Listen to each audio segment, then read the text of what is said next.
We're coming up on the Assassin's Creed Shadows release in February. We could have been playing it by now, but Ubisoft sucks. We could have been playing it. This would have been, we've been dick deep into the first week of the original launch of Assassin's Creed Shadows, but a lot of things are coming out that are very interesting. The executive producer of the game literally revealed that AAA games need to sell 10 million copies to break even. And I got a spoiler alert for you guys in regards to Assassin's Creed Shadows.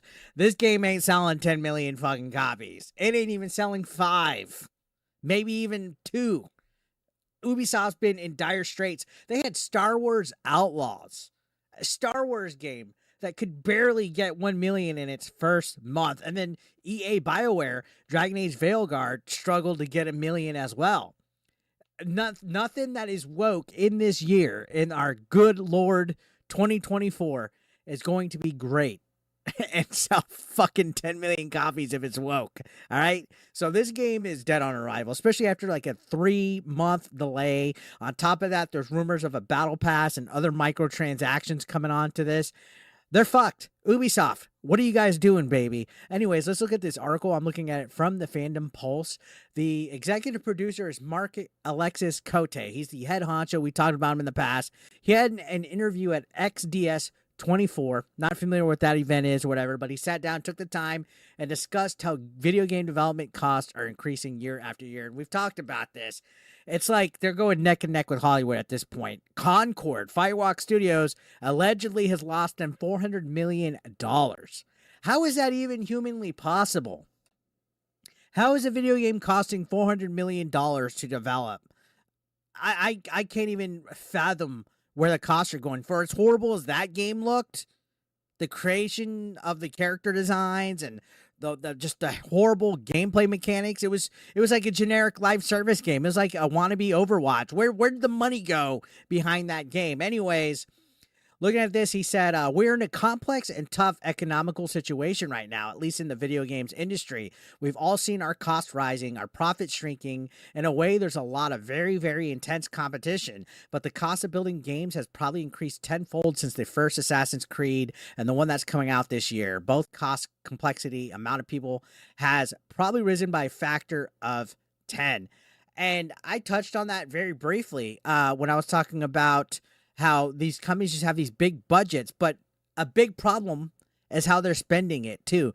And guess what? A major chunk of money from these video game development studios are going towards DEI companies, DEI efforts, and everything but actually making the fucking game.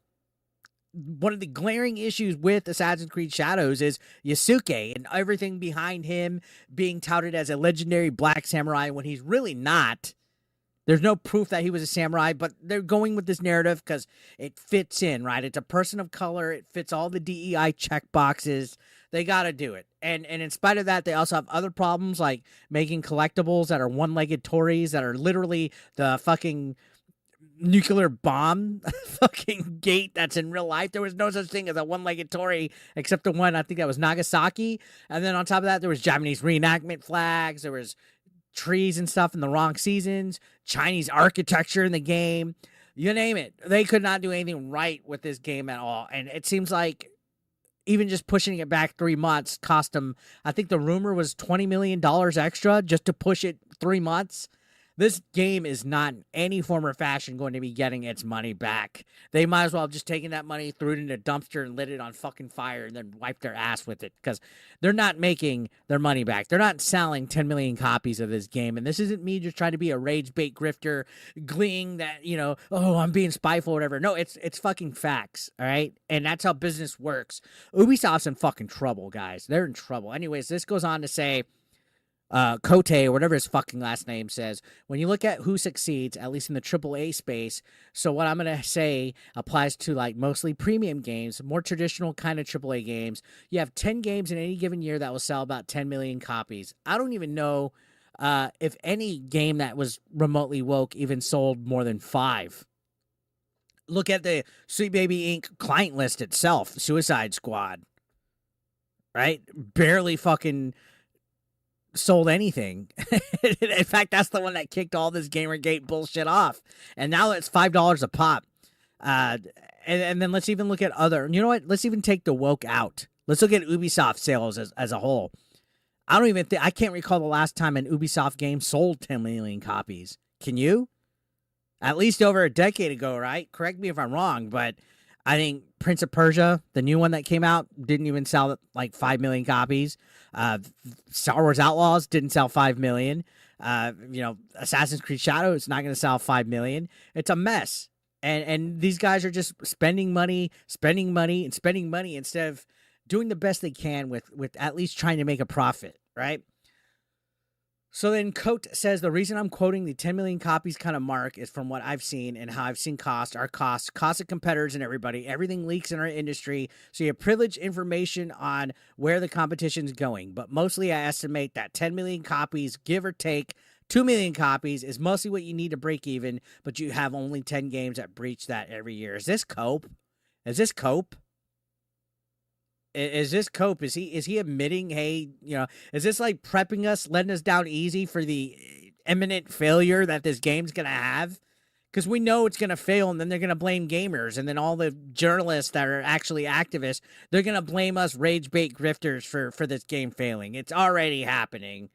And then it says he broke down what these 10 games look like. Out of those 10, you'll have probably 3 sports games. You'll have 4 games on established franchises and probably 2 or 3 games that are surprise hits coming from nowhere. But that leaves very, very little room and wiggle room for success. So I'm trying to steer the Assassin's Creed franchise through that. Well, you know what? That's a good point. But established franchises no longer have a security blanket. Look at Dragon Age Veilguard, or should I say Failguard. That game is struggling right now, and the player base has always dwindled. It didn't even reach the potential that it probably cost to make that game. And I'd venture to say Assassin's Creed Shadows probably cost more than what Dragon Age Veilguard does budget-wise. So if Dragon Age Veilguard is fucking floundering, woo, we can expect Assassin's Creed Shadows to literally be drowning in deep water. Again, 10 million to make your money back? No, sir. That is not making any kind of close thing. I wouldn't even say 5, like I said. And this game has too much already tarnishing it. It already has a bad reputation. And Ubisoft has fallen down immensely from where they used to be. Now, this says a little bit later, he noted that Ubisoft is not only competing against other developers, but they're also competing with themselves and their own back catalog. And he said, when you come out with an Assassin's Creed game, you're not only competing against a competition, you're competing against your own back catalog, right? So if you released a hit game like Assassin's Creed Odyssey and you come out with a new game, but your old game is 6 years old now, still looks pretty good, it's scaled well, technology speaking, with new consoles. We release patches to make it run at 4K, but you can have it for $20, so the $80 game that I come out with better be very, very good. Yeah, this is definite cope, guys. Assassin's Creed has been upscaled in 4K and it's cheaper and people are wanting to buy that more. Look, all right, there's no excuse. There's nothing you could say to avoid the imminent failure that this game's going to be. I'm still going to check it out because I like the shit show. I will check it out. I checked out Star Wars Outlaws. I haven't checked out every game that's come out and floundered. I didn't get to play Concord because that shut down within 2 weeks. I won't fucking touch Dustborn. I'm waiting for Dragon Age to go on sale. And, Suicide Squad looks so bad that even if it's $5 on Epic Game Store, I refuse to fucking purchase that bullshit. Because that's a live service game in itself, isn't it? I'm not going to check it out. I'm not going to play that fucking hubbub bub.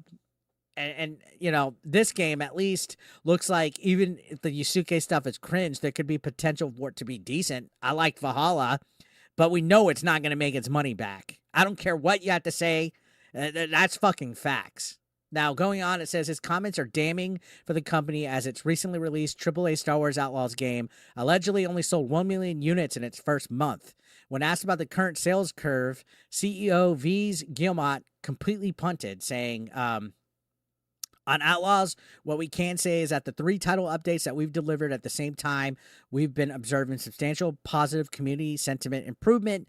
The biggest update is still to come by November 21st, and it will come on the same day as the first big story pack and launch for Steam. So we're putting ourselves in a position to have a must-play game that should address a mainstream audience for the busy season, also be a long-term seller. It has great quality, and the team wanted to make sure that we'll remove a few frictions and then implement some gameplay mechanics that will certainly delight the players. Well, I have bad news for you, and so does this article.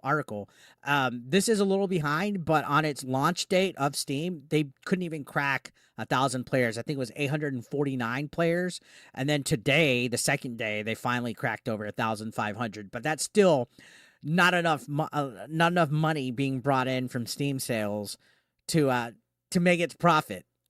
Okay, so if the producer of Assassin's Creed says you need 10 million copies to break even, there's no way in fuck Star Wars Outlaws on Steam is doing it, and there's no way in fuck Assassin's Creed Shadows is doing it. So Ubisoft is fucked either way, guys. Let me know your thoughts down below in the comment section. I'd love to hear what you guys have to say, and subscribe if you haven't. Join the AB Nation. I'd love and appreciate it if you guys hit that sub button. So I'll see you on the next one.